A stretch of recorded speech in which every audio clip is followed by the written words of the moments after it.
right, what is going on, guys? It is time for another episode of the Chasing Waypoints podcast.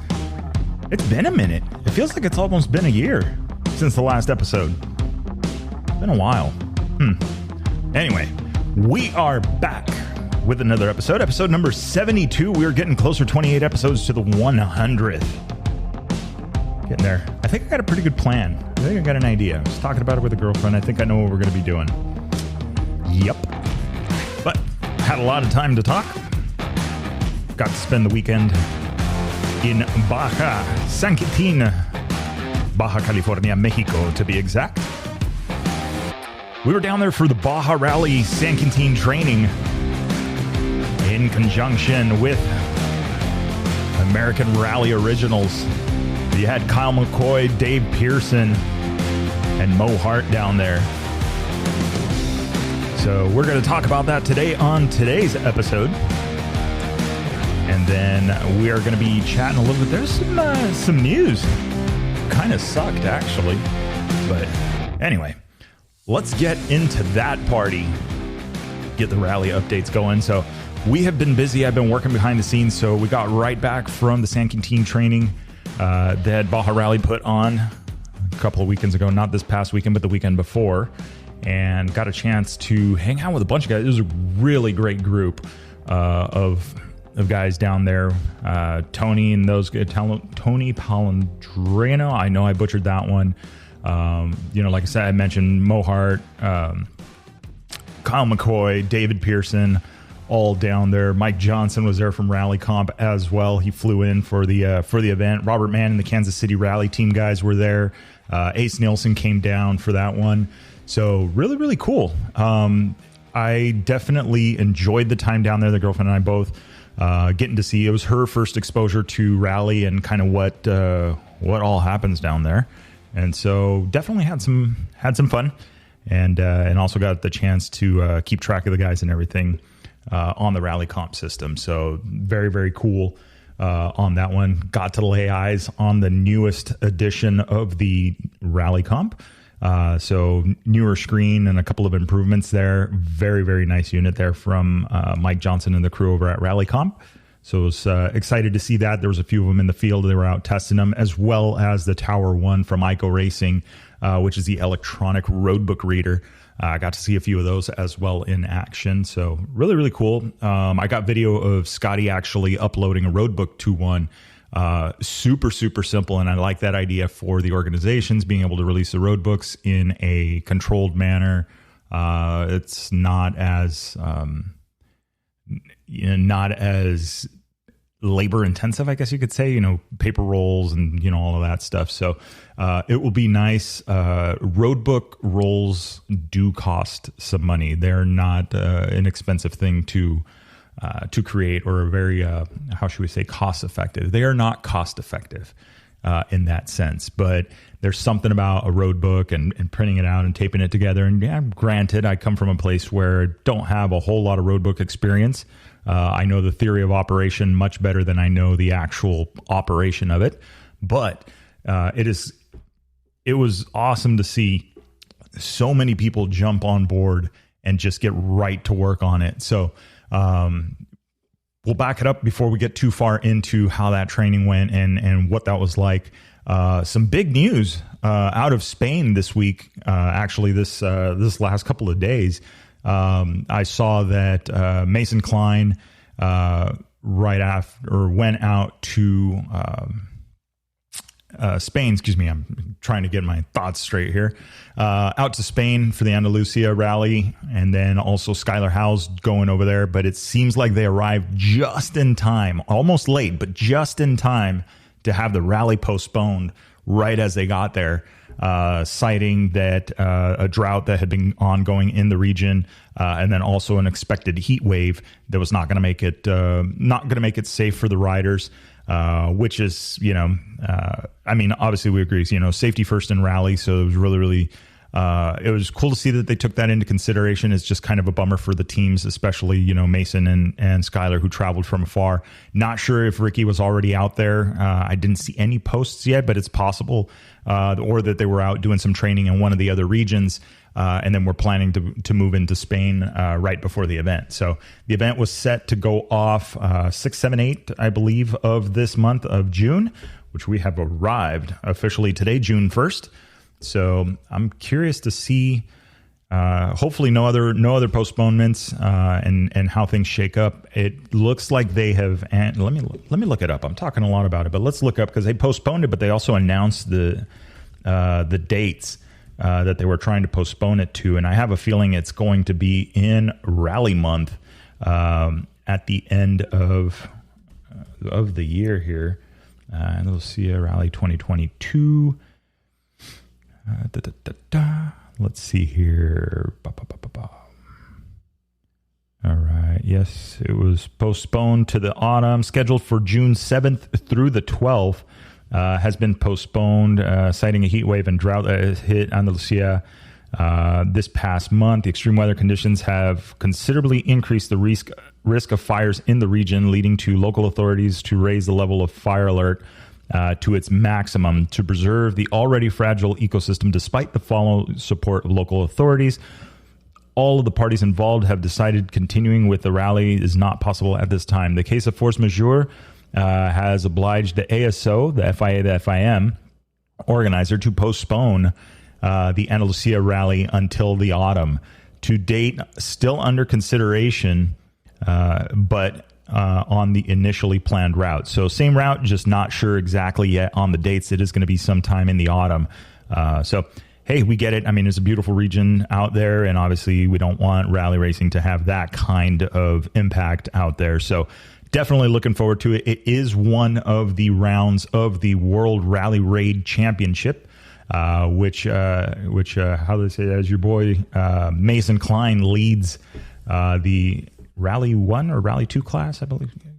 I'm getting rusty here. What happened? So W2RC. You think I would know this by heart already? I've just been kind of scatterbrained. Work has been tough. Let's see here. Everybody went. There we go. World Rally Raid Championship. Let's take a look at what it looks like right now.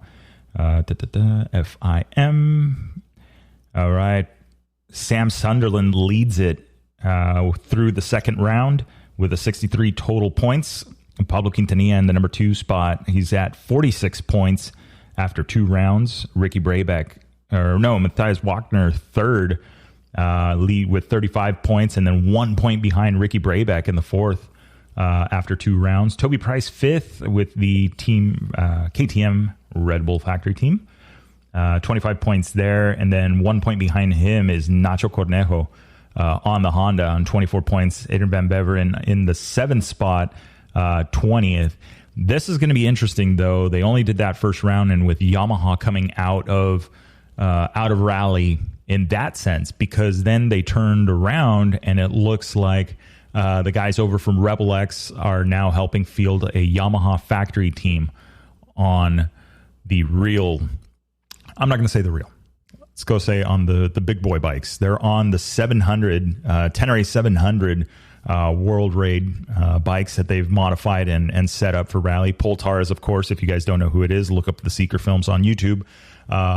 Famed trials rider, but now is also riding rally on the Yamaha Tenere 700, which not an easy bike to maneuver, because no matter how you slice it, and even if you put it on a diet, you're really going to be pressed to get that thing under 350 pounds, I would think.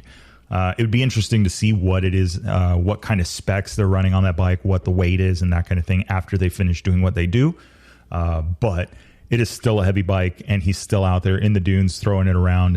And I mean, let's face it, if you've seen the films you've seen, I mean, he makes this bike look like it weighs 200 pounds, right? So I think that stands very well. I can see where some of the organizations are going to have a problem with it, because 0 to 100 kilometers per hour or 0 to 60 miles an hour is extremely fast on that bike.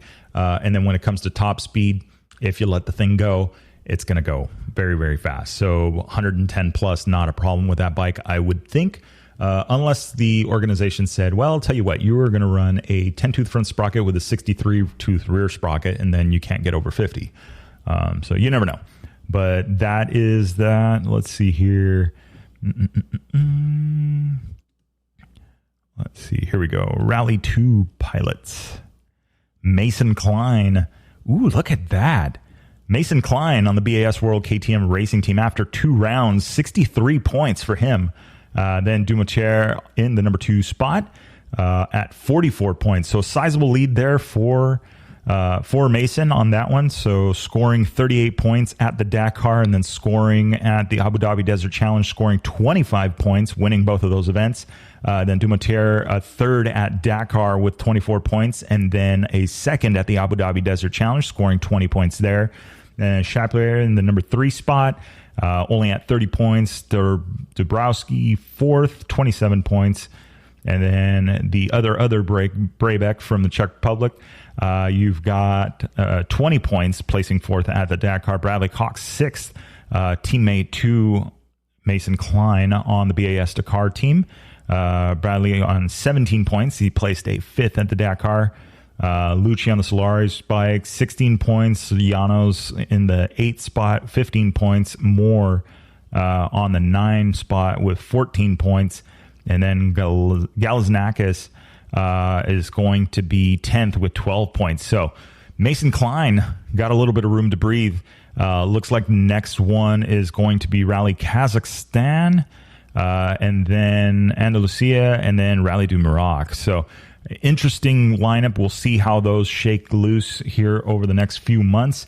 But yeah, that is the big news out of Europe and the Spain region, that the Andalusia rally is being postponed or has been postponed for him. So saw a check-in from Mason. Looks like him and Carter were working on motorcycles there. Then also saw another post on Instagram from Skylar Howes as well. But he's out riding bikes and sending it on those fast fire roads out there. So very unique riding. I did notice that in both last year's event, watching the events and watching some of the commentary about how open and flat the areas are that they ride in. And so a lot of flat corners, trees and stuff where you're wide open and then all of a sudden it narrows up. So you got to rope the bike in, back it in, do all of these things that I have no idea how to do yet on a motorcycle yet.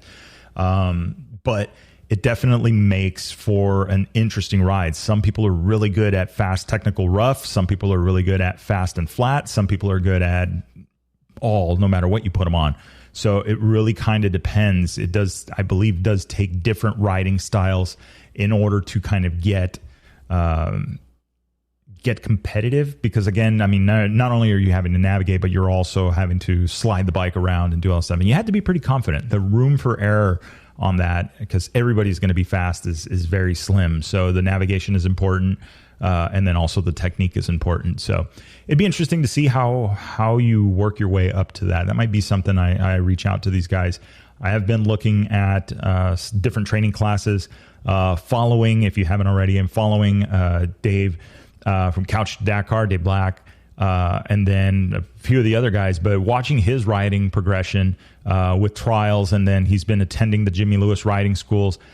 You can see a very noted difference. If you scroll down on his Instagram and look at some of the first videos versus some of his riding now, it's looking much more natural and the pace has come up. So the confidence is there. Everything is going. So this is just what you can see from the outside looking in. So I'd be curious to get his opinion and see how he feels on the bike. It is, obviously it is a visible improvement on that. So, but yeah, so there's the Jimmy Lewis Riding School that they've been doing. And then also looking at going out with Colton Udall, because Colton's also at Champ Ranch is going to get his classes going here soon.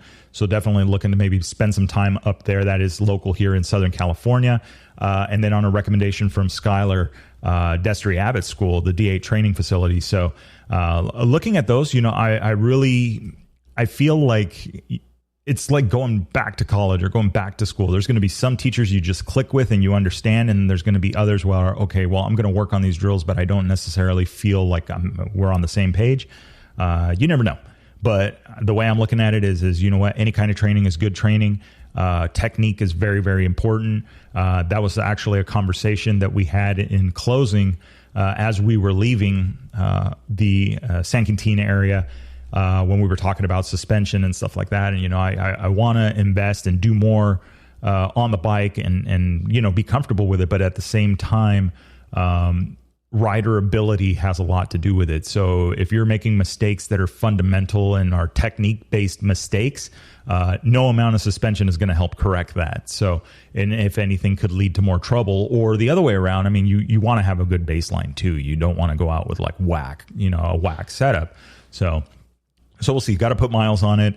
Like I said, I'm the 790 with the conflict suspension and with the counter shocks on it is working very, very well. To my liking right now. I'm looking to better my technique and then probably outgrow it, which I think is normal, and then tweak and tune it a little bit better to how I am riding at that point. I do have the zip tie racing suspension on Project 501. That's all done. As far as the suspension being mounted, I need to get the rear shock back on there and just get a couple of more things going. But coming soon, I'm definitely excited to ride that 501 out in the wild and start training. That's going to be the training bike. You know, I'm setting it up and I'm setting myself up that it's probably going to be dropped a few times, but it is much easier to pick that thing up than it is the 790, even though the 790 is on a diet. Which reminds me, I wonder when the next Rottweiler bike night is. I know he's got a set of scales. I kind of want to take it up there and see what it looks like. But yeah, so that is covered a lot of ground there. But anyway, let's rope it back in. Let's go back. So fresh off of a weekend of training, a few of the riders down or they were training. I was watching over and just kind of there to kind of chaperone the rally comp stuff and do that. It was it was a really, really cool class. And so the first day, they were literally the riders. There was about 3 or 4 riders that had never ridden road books before. And with a quick crash course on rally comp functionality and some road books that they had a chance to study before they got to the event, they were sent off into the wild. And I think that was a really, really, really good. I wholeheartedly agree with that move at the beginning of it. Road books really aren't, there's a lot to be found on road books online. And so it's not difficult to learn how to read them. What's more difficult, I think, is learning to read them and recognize the terrain. And there's a big question mark and an unknown there if you've never ridden a road book. That's what happened to me on my first road book. Is it's just kind of like, okay, well, I know what this means, but what is that actually going to look like? And so by doing what Baja Rally did, and the training and with, obviously the input and feedback from the American Rally Originals, is they basically released everybody into the wild early on before they had any kind of classroom instruction. And I think that was absolutely key in at least the people that had never ridden a road book to get a chance to get exposed to this. What it looks like on the other side of that is that then there gets questions are asked that are more I want to use the word productive. That could be productive or counterproductive. Those questions come up and now it's like a more directed question. Hey, I had trouble on this note. And that could be something that, okay, well, if you said, all right, well, Friday we just check in, we do our thing, it's the welcome dinner and da-da-da-da-da, we're all meeting, out front to do a meet and greet or whatever. You do that, and the next morning, a full day of riding that you could have, you basically spend it chaperoning people that maybe got lost, that are having troubles. It eliminates the ability to do a long stage on your first real day of riding. And so by doing something short and sweet, you get all these little questions, all these things out. You get rid of the jitters, and now you can actually focus on the meat of learning to navigate and learning how to read road books and all that stuff. So it was a really, really good idea. I think that it was planned out. Everything worked out very, very well. The weekend went very, very smooth. And I think that there's going to be more of these classes. And I was an advocate for it. I was talking to Dave Pearson about it from the American Rally Originals. And it's like, when is the next one? When are you guys doing the next one? This needs to be done again, because this is this format and how it worked out was very, very, very educational, very easy to understand. And it worked very, very well for the group that was there. So from there, they did their first 3 stages. There was the questions and all that. That night, there was a longer class. We talked about some of I got a chance to talk about organization side of things from the org. And then, of course, you had David Pearson talking about road books, reading road books, some of the stuff to watch out for. Scotty Bloom also up there. You had a really good mix of people. You had Kyle McCoy as well, talking about some of the history, some of the Dakar, some of the stuff, some of his experiences. It was really, really good. And not only that, but the students and the group that was there, everybody was bonding, gelling really good. It was really fun. A little bit of competitive there, but it was cool because people were just gassing themselves and having fun. That was the big part. Everybody was having fun. If there was some frustrations, they were quickly dispelled with a little bit more guidance and all that. And it's really cool. You guys will see the video. I haven't posted it up, but there is a video that I did take, and I'm literally like standing there. And as I'm standing there, it's like to my right is Kyle talking to one rider. And then right in the middle is David Pearson talking to another rider. And then on the other side, on the left, there's Mo Hart talking to another rider. So not only was it here's a classroom experience, it was here's a classroom experience, and here are people that can mentor you and talk about your specific situation with what went out there. I don't think any other rally school has done something like that on a kind of more one-to-one basis. So I think that was very important for some people to understand and catch, some of the concepts. Big takeaway from the weekend, and a lot of guys really focused in on this, and there was a few aha moments that I heard, was the slow down and navigate, and that was a very big thing that I harped on it a little bit and talked a little bit about it, but everybody else was on the same page, like slow down and navigate, just focus on the navigation. The time is not being counted here. Don't worry about that. You lose way more time in an actual rally raid race trying to make up for faulty navigation that if you would have just slowed it down a few Ks and really just paid attention to the navigation, you will make up way more time than riding pin from corner to corner, because one time leads to another time, leads to another time, leads to being frustrated, and then your head is gone. So it was really, really cool to see that. Nobody rode off into the sunset. There was people that were lost and they struggled with waypoints, but what was funny is that nobody made mistakes that were not out of the norm for any given rally. I got to do Overwatch and work with Baja Rally as race director and on tracking and all that stuff for a few years. And I did not see anything different as far as mistakes and circles and things that were kind of out of the norm. There was nothing really out of the norm.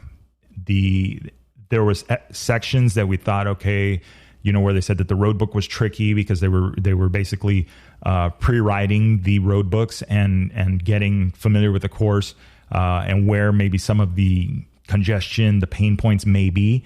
And the students literally on the first full riding day on Saturday, they did the first 30 kilometers, no problem, a short stage, and then they went out and did another 100-kilometer stage. And everybody was back within a normal time frame. Nobody was out there like, oh my God, it's sundown, we're going to have to go find this guy. No, it was really, really good. And so they have a really good recipe. Honestly, I think that the recipe the Baja Rally put together for this event went really, really well. So I'm excited to see. I mean, there was a lot of people that were absolutely excited. A lot of cool bikes. Robert Mann on a Freshie Rally Factory Replica 450.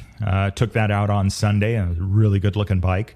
Got to see Mo Hart's rally bike as well. So very, very nice. I mean, those bikes are definitely something else. You can tell the detail on them. Everything has a spot. Everything is planned out well. And then they just work. So a lot of guys out there. Ben Myers was out there as well. He was doing very, very well. He's now on a Husky 501. He did have a RFS 450 when I first met him. Struggled a lot with that bike, but he was now on a 500 501. It's actually, I believe, it was Mo's previous race bike that he used, and that thing was completely gone through. Suspension was done on it. Bike looked dialed. He was having a blast. He was out there navigating, doing very, very well. In a roundabout way, without really timing everything, he was usually in the top 5 to come back to the bivouac. One of the first 5 bikes to come back. So really, really good to see. It was really cool to see the progression and him, moving forward with that. And then a couple of fast guys, a couple local Southern California guys down there as well. So that was really, really, really cool. Actually trying to see if we can get him on the shows. Tony, let me see here. Tony P. I got to send him another invite and be like, yo, what are we doing? Where did it go? There it is. Tony Palandrani. There we go. And I know you listen to the show, and I really appreciate you guys tuning in. But yeah, let's get you on the show, and let's talk a little bit about your experience, because it looks like you were out there having fun. So, and we'll go from there. And buried the rear of the bike in the sand dunes, but yes, lots of fun there. Anyway, so came back. Energetic. It was really cool to see. I was really excited that everybody, was back safe, was doing all this stuff. Like literally I had to head back. We had to head back early, because of work obligations. And by the time we were literally like just getting through to the other side of town, and we were already getting messages that, hey, the first bike's 20 minutes out from the bivouac, and I'm already doing it. So I was very impressed to hear that, see that, read it, that was going down. So I'm hoping they're doing another one soon. I really do hope they announce another one soon. I know the 6-day Baja Rally is going to be coming up as the next event on the calendar for Baja Rally. You do have the Kota Rally that is going to be coming up just before that. For those of you in the Colorado, Utah area, I did hear a few people already that were like getting ready, getting signed up and all that stuff. So we'll check in with Mike from Kota, to see how the event's shaping up. He's constantly posting some of these huge views that he gets out there as he's making these routes. So absolutely stoked to see that. I think it's starting to get to the warmer weather for him, so he might be having to call it quits, get back indoors and enjoy the air conditioning. So we'll see that one. But then, yeah, so now rally month after that, you've got Baja Rally 6-day, you've got the Morocco Rally, you've got Sonora Rally, and then Andalusia Rally, all mixed in there. So there's going to be a lot of stuff going on towards the end of the year. So we are working on something in the background. I got to get a few more people. I got to get some input from a few more people before we make any formal announcements, but absolutely excited on what we're working on. We are going to get back to Waypoint Wednesdays. We are going to change the format a little bit on that. A couple of people reached out about the live stream and, hey, are you still doing this? And the answer is yes, we are going to be doing that. Going to cut back a little bit. I think we're probably doing that once every other week. I'll release more of the details here in the next week or so. But yeah, I'm excited. We are moving forward. A lot going on. We're getting even closer now to the 20,000 total plays for this podcast, and I'm absolutely excited to that. I haven't counted the countries. I hope we're still going up. Last count, we were at 68 countries worldwide. So still got a few more to go. A few more people to say hi to and work with and talk on the show. I am going to be working on a calendar to put up on the Chasing Waypoints website, so that way we can get an idea, like you guys can know when guests are coming up, when we're going to do an In the Bivouac, and with who and when it's going to air, so you guys can help spread the word and say, hey, tune in and get to it. So I'm excited. I hope everybody's excited. I appreciate everybody that's been tuning in and listening and supporting the channel. Some of you guys have found the link in the Spotify stuff where you can basically sign up to support the podcast and the channel and the efforts that we are putting together. So I'm greatly appreciative of that. I really do appreciate that. That does help, especially now when diesel's almost $7 a gallon here in California. I know, but what are we going to do? I mean, we could protest about it. I don't know. I don't really know. I mean, I hear they have a surplus. Maybe we can pay the fuel companies to, hey, how about we do this for profit for you guys and you guys cut it back a little? Yeah, I don't know. Eventually they'll figure out what to do with our money. I'm of the belief, okay, I'm going to go slightly political here, but I am of the belief that when I walk into a store and I pay what I owe for what I purchased and what I agreed to pay for, that if there's any money left over, I'm going to get some change back. Just saying. We'll leave it at that. We'll let the quote-unquote elected officials handle their thing out here in California. I'm sure a lot of people have opinions about the local government and all of that stuff, but yeah, not much we can do about it here on this podcast, unfortunately. But we'll give it a shot. Well, not really. I want to focus on some rally raid stuff. We're going to talk rally raid. We're going to talk adventure motorcycles. Like I said, we are planning a deal for the 100th episode of the Chasing Waypoints podcast. If you guys got ideas or something that you would want to see in that, let me know. I'm looking to keep it local here in San Diego. There is a consideration about maybe going to Mexico, but I feel like maybe some people are still a little apprehensive, maybe not ready to do that, but maybe we do something here and then we do something there. Let's figure it out. But a lot of good times down there. There's a lot of great places to see, a lot of stuff. So would be absolutely excited to get people down there as well. So stay tuned. Don't forget, like, subscribe, share, do all of that stuff. I really appreciate it. I really appreciate you guys, the messages. Hey, what's going on with the episodes? Or when's the next one? What are you talking to? Who are you talking to? What are you doing? I appreciate that motivation. We are back. We're doing some stuff. We do have, like I said, we do have Waypoint Wednesdays. We're going to start that back up. We are going to be doing that, like I said, probably every other week. I'll release a schedule on that so you guys know when it's coming. I like the live stream side of it because I get to see people chime in and we can talk and just turn it into a chat. So that's always good. And then we are going to get back to the beginning of rally. And it's been a while since we've covered the kind of getting started, starting from zero, that kind of thing.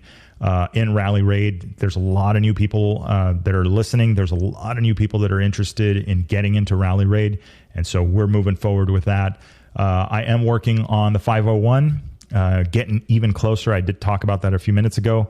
We're getting closer on that one. I've actually, for what we're doing with the channel and what we're working on, especially for this getting started, I've actually ordered the parts from Matthew up at Rally Moto Shop to go rally light. So what I'm going to be doing is just installing the basic handlebar setup and the installation on that and how it works and putting that together. And the idea behind it is that I want to show how easy it is to put this navigation equipment in. The Moto-Minded tower that I have is very simple to install. It's great. It's like the next level, right? If you want to try rally out, we're going to start at the handlebar mount setup, and then we can move into the. If you want to go straight to a tower, great. The Moto-Minded option is great. Raid Garage also makes a great option, and then there's a bunch of other companies out there that are also making great options. But here local, here stateside, the stuff out of Moto-Minded. And then you can get the stuff out of Rally Moto Shop, which is still beyond me. I don't know how he does it to get the stuff so quickly into the U.S., but out of Canada. But it just does. It works. It's great. So I am awaiting my candy delivery. So stay tuned for that. We'll get more of that on Instagram. We'll do some YouTube shorts as well on that, and then we'll get back to it. But first and foremost, it is the 1st of June, and I do want to welcome aboard and thank Moscow Moto for their support and helping us put together and get going here on the podcast for the month. So I'm absolutely excited to welcome them. Again, Moscow Moto making both riding bags for tough travel, tough gear. They are doing apparel as well. So I'll drop a link in the description so you guys can link up over or jump over to their stuff. But do check it out. I do have the Reckless 10 on the 790 for those of you that like to travel light and have that, have just enough storage for a tube and some tools and stuff like that. And then on the 850 GS, we went full send with their 80 liter setup. So the backcountry setup with the staggered panniers and the big duffel bag on the back. So we'll talk more about that as well as the month goes through. But if you guys already haven't heard it, jump back one episode. We're talking to Pete and Ash, who are the driving force behind, well, I shouldn't say driving force because that whole outfit is a family. But they are the OGs from Moscow Moto, and they're talking about some of their travels and what they've done around the world with brat packing and some of that stuff. So definitely want to go back and check that episode out. Or if you were in the area of one of their shows, you can jump on their website and you can always catch one of them or catch them at the live in-person events that they do with the travel trailers. So really, really cool setup. They were just recently at the Overland Expo out here in Flagstaff. And then, I don't know. I feel like when I talk to them, the first question I have to ask is, where in the world are you guys right now? So, yeah. Anyway, with that being said, guys, thank you for tuning in. Don't forget, like, share, subscribe. I appreciate it. I'm looking forward to talking more. And then if you guys got somebody that you want to get on the show that, hey, you know what, you should talk to this guy. He's got a really good story. Let's do it. Jump up on Instagram, jump onto that link in bio, and then you're going to see there the reach out, the feedback.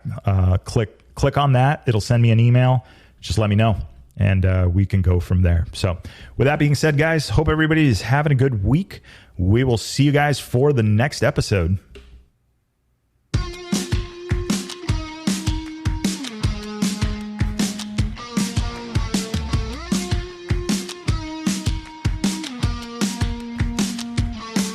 All right, that is a wrap for the Chasing Waypoints podcast this week. Hope you guys enjoyed the show.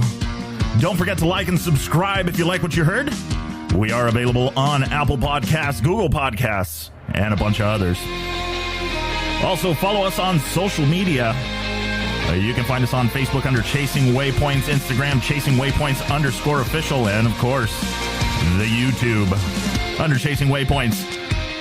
Hope everybody has a good week. We will see you guys for the next episode. Remember, shiny side up, and don't forget to tag us. We want to see where you guys are riding and what you guys are up to. Have a great week.